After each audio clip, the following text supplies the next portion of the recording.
విడిచిపెట్టు. ఎందుకు వచ్చినావు విమలా?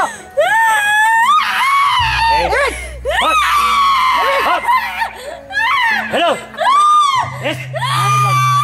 ఏస్తున్నాము ఏంటో ఏస్తున్నాము ఏస్తున్నాము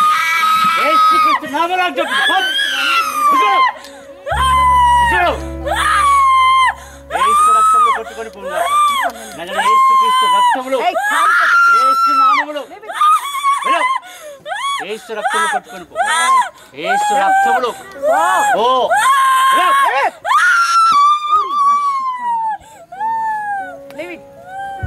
మామూలు క్యామ్ లేవండి. బాబు ఏం చేస్తున్నాడు? బాబు ఏం చేస్తున్నాడు? ఒక్క అక్కడ నిలబడతారంటే కొంచెం రమ్మని ఎంతమంది జీసస్ భర్తలో కూడా ఉన్నది దయ్యం.